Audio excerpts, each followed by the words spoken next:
Hello विद्यार्थियों, अपना पाठ 7 चल रहा है और 7 पाठ में हम आवर्त सारणी के बारे में पढ़ रहे थे।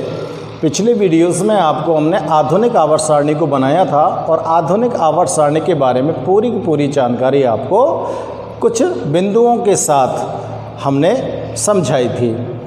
उन बिंदुओं के अनुसार आपको पूरी आवर्त सारणी के अंदर जो भी चीज़ें होती हैं वो सब के सब आपको नोट करा दी हैं। उसमें बहुत सारे क्वेश्चंस बनते हैं बच्चों, तो आपको वो बिंदु बहुत ही ध्यानपूर्वक पढ़ने और अपने आवर्त सारणी में मिलाकर उनको चेक भी कर लेना चाहिए। ठीक है ना।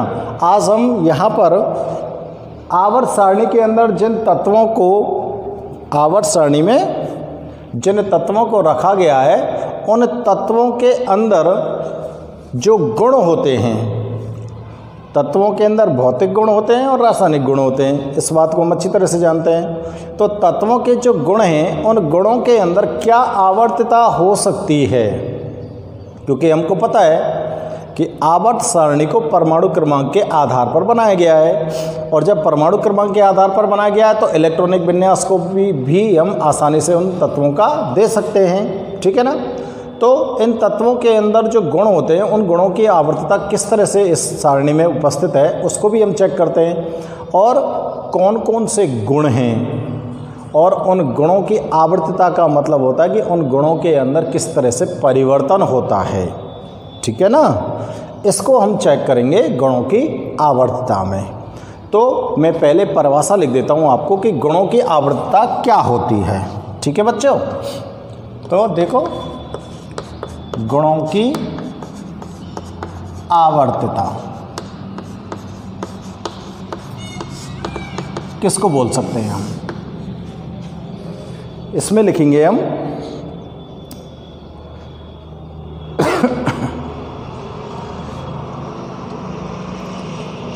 आधुनिक आवर्त सारणी में तत्वों के जो इलेक्ट्रॉनिक विन्यास हैं उसमें क्रमिक परिवर्तन होता है। आधुनिक आवर्त सारणी जो है उसके इलेक्ट्रॉनिक विन्यास में क्रमिक परिवर्तन होता है। क्रमिक परिवर्तन इसलिए होता है क्योंकि आधुनिक आवर्त सारणी में तत्वों को बढ़ते हुए परमाणु क्रमांक के आधार पर व्यवस्थित किया गया है, इसलिए उनके इलेक्ट्रॉनिक विन्यास में क्रमिक परिवर्तन होता है। ठीक है ना। तो यहाँ पे नोट करता हूँ मैं, आवर्त सारणी में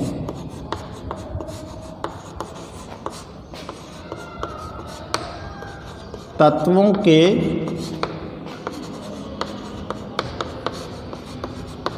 इलेक्ट्रॉनिक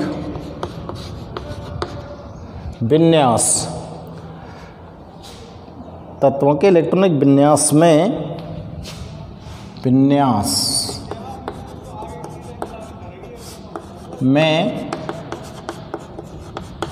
क्रमिक परिवर्तन होता है। ये बात तो समझ आ रही है ना भाई। जैसे जैसे इलेक्ट्रॉन परमाणु क्रमांक बढ़ते जाएंगे उसका इलेक्ट्रॉनिक विन्यास भी बदलता चला जाएगा, क्योंकि किसी तत्व के अंदर जितना परमाणु क्रमांक होता है उसमें इलेक्ट्रॉन की संख्या भी उतनी ही होती है। ठीक है ना। इसी के साथ तत्वों के गुणों में भी इसी के साथ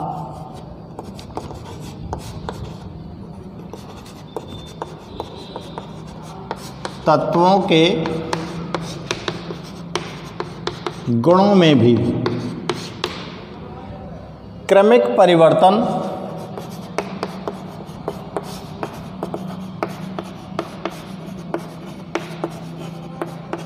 दिखाई देता है। भाई इलेक्ट्रॉन विन्यास बदल जाएगा तो तत्वों के गुण तो बदलेंगे ही बदलेंगे, ये तो पक्की बात है। गुणों में इस क्रमिक परिवर्तन को ही तत्वों के गुणों में इस क्रमिक परिवर्तन को ही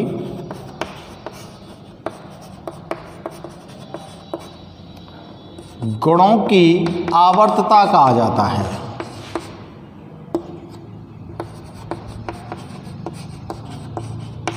गुणों की आवर्तता कहा जाता है। ठीक है बच्चों, अब देखो तत्वों के गुण कौन कौन से होते हैं जो बदलते हैं। भाई इलेक्ट्रॉनिक विन्यास में क्रमिक परिवर्तन से तत्वों के गुणों में परिवर्तन दिखाई देता है, और तत्वों के गुणों में जो परिवर्तन दिखाई दे रहा है आपको, उसको ही हम बोल रहे हैं गुणों की आवर्तता। अब गुण कौन कौन से बदलते हैं, जैसे परमाणु त्रिज्या। गुण कौन कौन से होते हैं? परमाणु त्रिज्या, आयनन एंथैल्पी,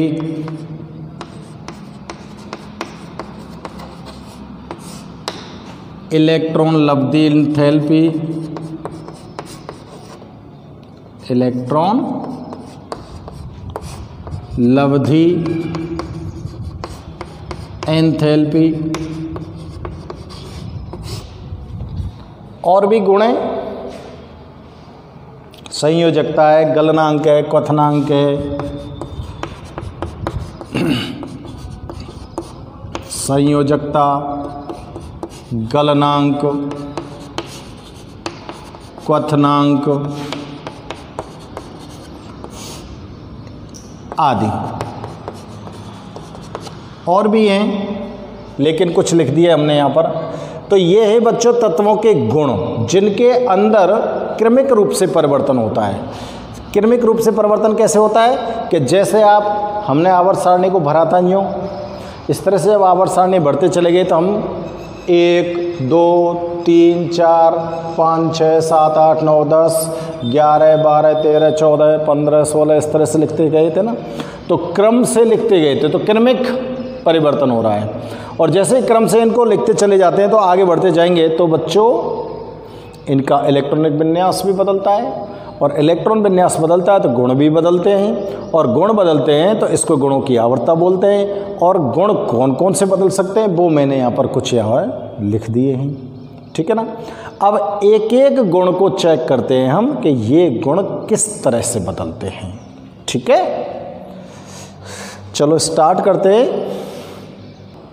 पहला गुण हम बात करते हैं, नंबर 1 डाल रहा हूं मैं, परमाणु त्रिज्या।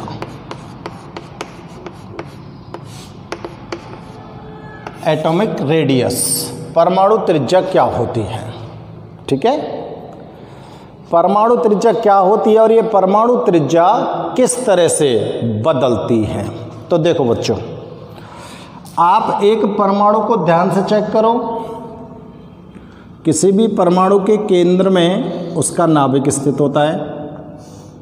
क्लियर, नाभिक पर धनावेश होता है क्योंकि नाभिक के अंदर प्रोटॉन उपस्थित होते हैं और साथ में न्यूट्रॉन उपस्थित होते हैं। नाभिक के चारों ओर वृत्ताकार आकार में संकेंद्रीय व्यवस्थित होती हैं कक्षाएं।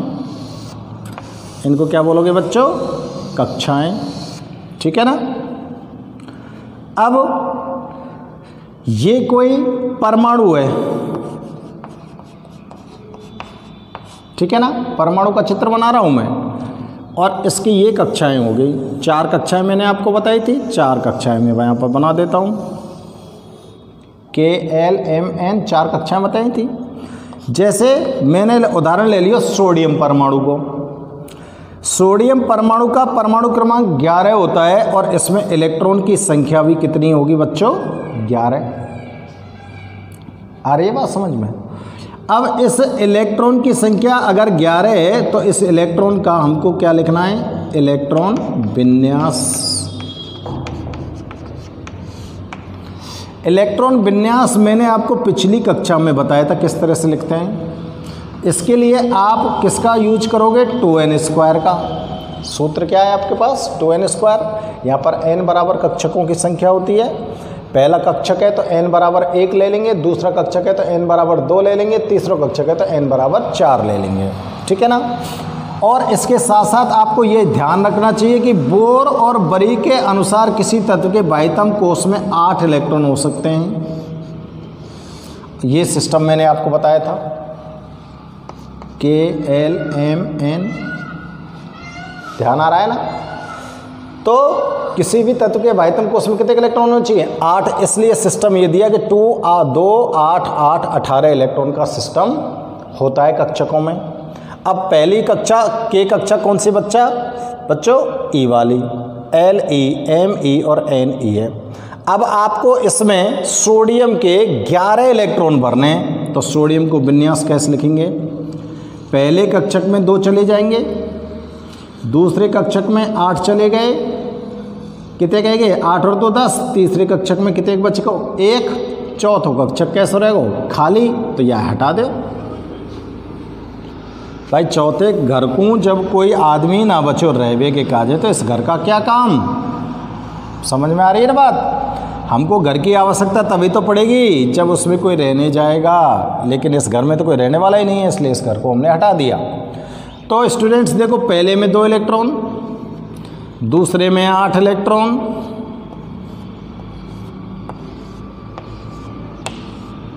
और तीसरे में 1 इलेक्ट्रॉन। समझ में आ गई बात? ये सोडियम परमाणु का चित्र बन गया। अब आपको अगर इस सोडियम परमाणु की त्रिज्या नापनी है, तो नाभिक से लेकर इसके बाह्यतम कोष का जो इलेक्ट्रॉन है यहां तक की बीच की दूरी को नापेंगे। परमाणु के नाभिक से लेकर उसके बाह्यतम कोष के इलेक्ट्रॉन के मध्य की दूरी ही परमाणु की त्रिज्या होगी कि नहीं? वो बताइए त्रिज्या। ठीक है, आगे समझ में?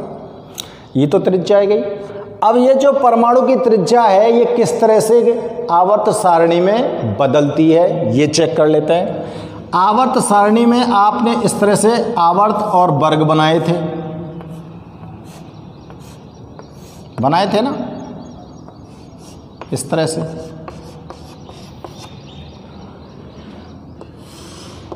ये तो वर्ग है, और यूं जो लाइन जा रही है वो कहाँ है? आवर्त है। अब इसके अंदर आप एक चीज़ बताओ बेटा, कि जैसे सोडियम को परमाणु क्रमांक 11, अगर मैं 12वें को लिखूं तो यहाँ पर 2 इलेक्ट्रॉन रह जाएंगे, 13वें को लिखूं तो यहाँ 3 इलेक्ट्रॉन रह जाएंगे, 14वें को लिखूं तो यहाँ में 4 इलेक्ट्रॉन रह जाएंगे। बढ़ते जाएंगे कि ना, बढ़ते जाएंगे इलेक्ट्रॉन। और एक चीज़ मैंने आपको पहले ही समझा दी कि किसी भी तत्व का जो परमाणु क्रमांक होता है वो उसके इलेक्ट्रॉन की संख्या के बराबर होता है, और इलेक्ट्रॉन की जो संख्या होती है वो किसकी संख्या के बराबर होती है? प्रोटॉन की संख्या के बराबर। ठीक है, ठीक है ना। अब प्रोटॉन की संख्या के बराबर है। प्रोटॉन पर आवेश है धन को, इलेक्ट्रॉन पर आवेश है ऋण को, और दोनों के बीच में आपस में आकर्षण बल लगता है, जिसके कारण ये इलेक्ट्रॉन और प्रोटॉन एक दूसरे को क्या करते रहते हैं? बैलेंस करते रहते हैं। ठीक है ना, बैलेंस करते रहते हैं चार्ज को, और अपनी जगह पर डटे रहते हैं, जैसे सूर्य के चारों ओर सारे ग्रह चक्कर लगा रहे हैं। अब ये परमाणु त्रिज्या इसके अंदर किस तरह से बदलती है कि जैसे जैसे आप एक आवर्त में बाएं से इधर जाएंगे, ये बाईं ओर से आप कहाँ जा रहे हो? दाईं ओर। ये तो आवर्त की बात कर रहा हूँ मैं। और वर्ग की बात करेंगे तो वर्ग में कहाँ से आएंगे? ऊपर से नीचे को। वर्ग में ऊपर से नीचे को आएंगे, यहाँ से लेके यहाँ तक। ठीक है ना। तो बाएं से दाएं अगर तुम लोग जाते हो तो परमाणु क्रमांक बढ़ता है, इधर जाएंगे तो परमाणु क्रमांक बढ़ेगा। परमाणु क्रमांक बढ़ता है तो प्रोटॉन की संख्या भी बढ़ती है। बढ़ती है कि नहीं बढ़ती है? और प्रोटॉन की अगर संख्या बढ़ती है तो नाभिक का जो आवेश होता है वो बढ़ता है, धनावेश बढ़ता है। और नाभिक का धनावेश अगर बढ़ गया तो ये जोड़ते इन इलेक्ट्रॉनों ने अपनी ओर खींचेगो, और जोड़ते अपने ओर इलेक्ट्रॉनों ने खींचेगो तो इस परमाणु का जो आकार है, परमाणु की जो त्रिज्या है वो थोड़ी सी घट जाएगी। तो जैसे जैसे तुम प्रोटॉन की संख्या बढ़ाते जाएंगे या को धनावेश बढ़ते जाएगा और ये इलेक्ट्रॉनों ने अपनी ओर खींच तो लावेगो और इसकी साइज घटती चली जाएगी। ठीक है ना। अब ये तो है गई किसकी? आवर्त की बात। अब वर्ग में ऊपर से नीचे कुआ में, वर्ग में ऊपर से नीचे कुआ में तो परमाणु क्रमांक में बहुत ज़बरदस्त तरीके से वृद्धि होती है। होती है कि नहीं होती है भाई? यहाँ अगर 1 है तो यहाँ कितने एक है? 3। यहाँ कितना है? 11। यहाँ कितना है? 19, यहाँ कितना है 19 के पीछे यहाँ कितने का होगा, 19 में 18 जोड़ते हो 37, और 37 में फिर 18 जोड़ो कितने का होगा 57। ऐसे बढ़ते जा रहे हैं ना, तो ज़बरदस्त तरीका तो वृद्धि हो रही है। तो ऊपर से नीचे को आएंगे तो बहुत ज़बरदस्त तरीके से वृद्धि हो रही है, ज़बरदस्त तरीके से वृद्धि हो रही है। तो इलेक्ट्रॉन की संख्या में वृद्धि हो रही है, इलेक्ट्रॉन की संख्या में वृद्धि हो रही है, तो कक्षकों की संख्या में वृद्धि हो रही है। जैसे जैसे तुम ऊपर गुनेंगे तो हर एक आवर्त को एक कक्षक रहे, या आप पहले आवर्त के जो तत्ववेद में एक कक्षक है, दूसरे केंद्र में 2 कक्षक है, तीसरे केंद्र में 3 कक्षक है, चौथे केंद्र में 4 कक्षक है, 5वें आवर्त वाले में 5 कक्षक हैं। कक्षकन की संख्या बढ़ती जा रही है, और ये कक्षक जब बढ़ते जा रहे हैं तो इलेक्ट्रॉन की दूरी नाभिक से बढ़ती जा रही है, और इलेक्ट्रॉन की दूरी नाभिक से बढ़ती जा रही है, तो इनका आकर्षण बल घटता जा रहा है, और ये इलेक्ट्रॉन आराम से घूमेंगे। तो परमाणु की त्रिज्या बढ़ेगी कि नहीं बढ़ेगी, बढ़ेगी ना। तो इस चीज़ को हमको यहाँ पर समझाना है। तो स्टूडेंट्स नोट करते हैं अब हम,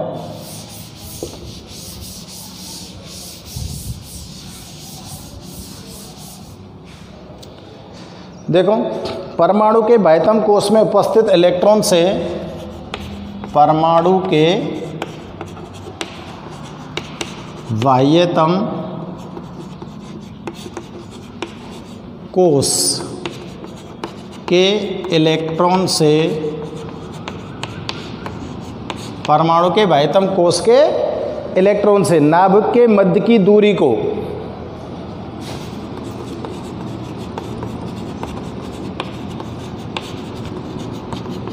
नाभिक के मध्य की दूरी को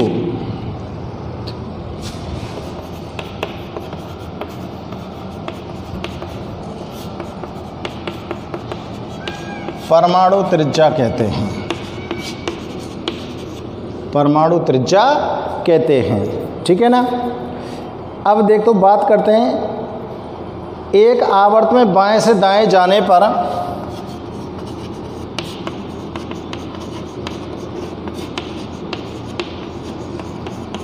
एक आवर्त में बाएं से दाएं जाने पर, बाएं से दाएं जाएंगे तो क्या होगा, इकाई परमाणु क्रमांक बढ़ने से प्रोटॉन की संख्या बढ़ती है। इकाई परमाणु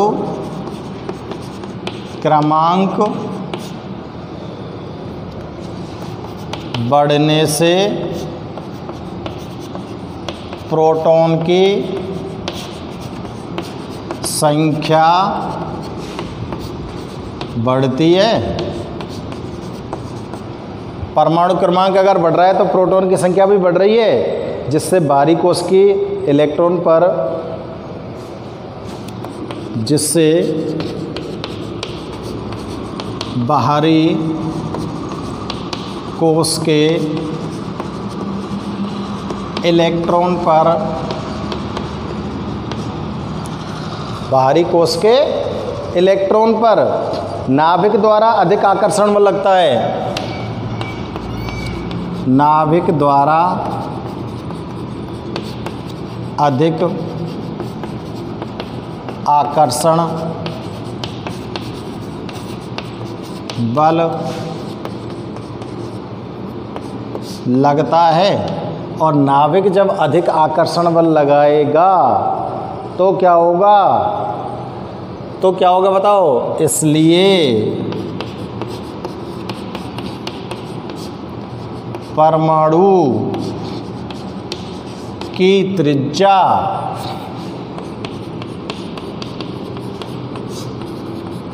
घटती है या घटती जाती है। घटती लिख दो चाहे घटती जाती है, यानी कि बाएं से दाएं जाएंगे आवर्त में तो परमाणु त्रिज्या घटेगी, ये आपको ध्यान में रखना है। अब वर्ग की बात कर लें। इसी प्रकार वर्ग में ऊपर से नीचे आने पर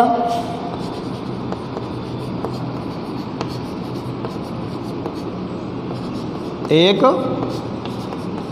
वर्ग में ऊपर से नीचे आने पर वर्ग में ऊपर से नीचे आएंगे तो आपको अभी बताया था मैंने, जैसे जैसे नीचे को जाते जाएंगे तो एक आवर्त को एक कक्षक व तत्व के ऊपर जोड़ तो चले जाओगे तो कक्षकन की संख्या में क्या आ जाएगी, वृद्धि आ जाएगी। तत्वों में कक्षकों की संख्या बढ़ती है, आने पर तत्वों में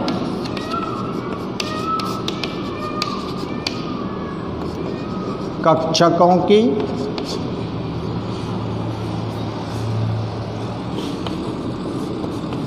संख्या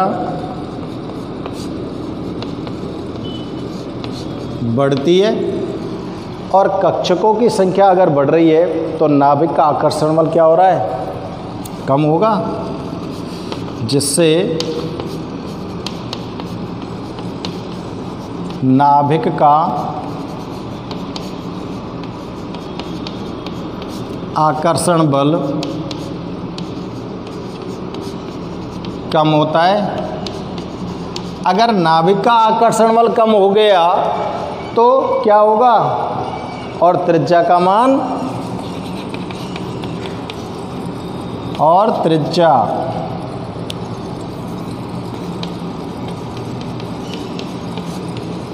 का मान बढ़ जाता है। उम्मीद है पूरी तरह से आपकी समझ में आ गई होगी परमाणु त्रिज्या कैसे वर्ग में और आवर्त में घट रही है और बढ़ रही है, ठीक है ना।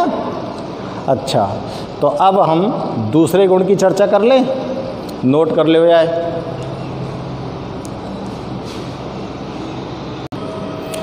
दूसरे गुण की बात करें हम, प्रभावी नाभिकीय आवेश,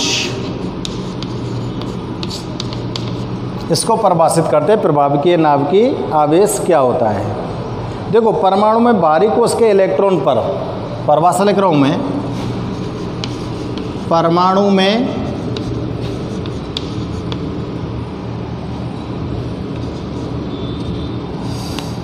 बाहरी कोश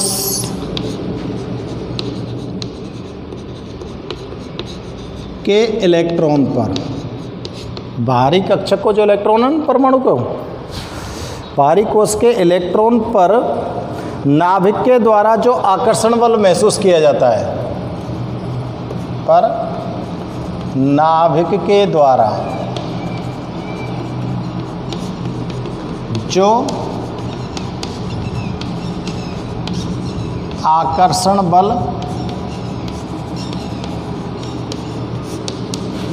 महसूस किया जाता है उसे प्रभावी नाभिकीय आवेश कहते हैं।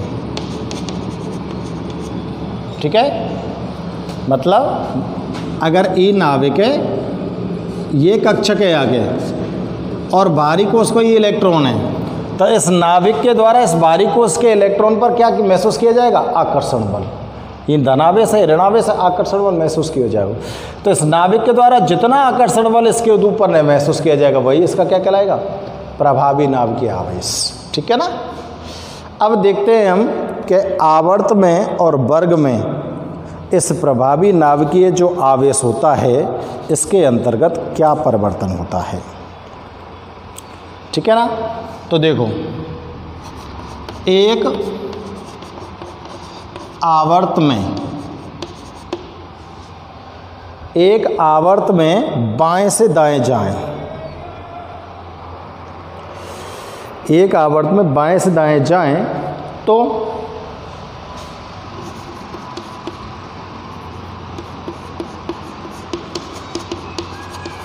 बाएं से दाएं जाने पर प्रभावी नाभिकीय आवेश, प्रभावी नाभिकीय आवेश का मान बढ़ता है का मान बढ़ता है।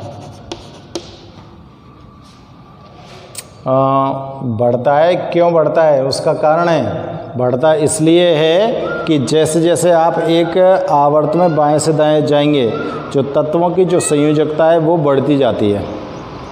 तत्वों की संयोजकता बढ़ती जाती है, और तत्वों की अगर संयोजकता बढ़ती है तो संयोजकता कब निकालते हैं हम तत्व की? जब कोई तत्व जितने इलेक्ट्रॉन त्याग देता है वही उसकी संयोजकता होती है। जैसे सोडियम ने 1 इलेक्ट्रॉन त्याग दिया तो 1 प्लस की संयोजकता, मैग्नीशियम ने 2 त्याग दिए तो प्लस की 2, एल्यूमिनियम ने 3 त्याग दिए तो प्लस की 3। तो इस तरह से इलेक्ट्रॉन त्यागने की प्रवृत्ति बढ़ती जाती है। एक आवर्त में तत्वों के इलेक्ट्रॉन त्यागने की प्रवृत्ति बढ़ती जाती है, जिसके कारण इलेक्ट्रॉन की संख्या में तो कमी आ जाती है और प्रोटॉन की संख्या वही रहती है। तो प्रोटॉन की संख्या जब बढ़ जाती है तो वो इलेक्ट्रॉनों को तेज़ी से अपनी ओर खींचता है। तो तेज़ी से खींच रहा है तो नाभ की आवेश का मान बढ़ गया, ठीक है ना। तथा एक वर्ग में ऊपर से नीचे जाने पर, एक वर्ग में ऊपर से नीचे जाने पर इसका मान घटता है। इसका मान क्यों घटता है? ऊपर से नीचे जा रहे हैं तो ये नाभिक है, हर एक आवर्त को एक कक्षक बढ़ते चले जाएगा, 7 कक्षक रह जाएंगे ना। अब 7वें कक्षक में या जगह पे अगर इलेक्ट्रॉन है तो नाभिक को कितने आवेश या जगह पे पहुंचेगा? कम पहुंचेगा। जितने कम कक्षक है वितने ज़्यादा पहुंचेगा। तो ऊपर से नीचे को जब जाएंगे तो नाभिक को आवेश यहाँ पे घटते चले जाएगा। समझ में आ गई बात? इसलिए वर्ग में ऊपर से नीचे आते हैं तो प्रभावी नाभ के आवेश का मान कैसा होता है? घटता जाता है। तो बच्चों आपने 2 गुण यहाँ पर आज पढ़े हैं। मैं सिर्फ 2 ही गुण आपको बताऊंगा, और 2 गुण बहुत ही महत्वपूर्ण गुण हैं। इन 2 गुणों को अगर हम समझ जाते हैं तो बाकी सारे गुणों को हम आसानी से ध्यान में रख सकते हैं। प्रभावी नाभ के आवेश बल समझ में आ जाना चाहिए कि नाभिक के द्वारा जो आकर्षण बल महसूस किया जाता है इलेक्ट्रॉन पर, वो प्रभावी नाभ के आवेश है। बाएं से दाएं जाएंगे, समझ में आ रही है बात? आवर्त सारणी में ई तो बाएं दाएं दाएं हैं, ई तो आवर्त की बात है गई, ठीक है ना। ई ऊपर से नीचे है गई, ई वर्ग की बात कर रहा हूँ मैं। वर्ग में ऐसे जाएंगे ऊपर से नीचे, और आवर्त में इस तरह से जाएंगे बाएं से दाएं। इसलिए मैं ये 2 शब्द उपयोग में ले रहा हूँ। आवर्त सारणी को ढंग से देख लो, आपको समझ में आ जाएगा। बाएं से दाएं जाना पड़ेगा हमको आवर्त में, और वर्ग में ऊपर से नीचे ही आना पड़ेगा। और उनमें जो तत्वों के गुणों में जो परिवर्तन हो रहे हैं वो हम यहाँ पर चेक कर रहे हैं। समझ आ गए स्टूडेंट्स? दोनों गुणों को बड़े ध्यान से चेक करो बच्चों, और बाकी के जो गुण रह रहे हैं उनको हम अगले वीडियो में आपको फिर से इसी तरह से समझाएंगे। बहुत ही आसानी से 2 गुण हम समझाते हैं। अगर आपको ये वीडियो अच्छा लगा है तो इसको ज़रूर लाइक करें, और कोई परेशानी हो तो उसके लिए कमेंट करें। ओके।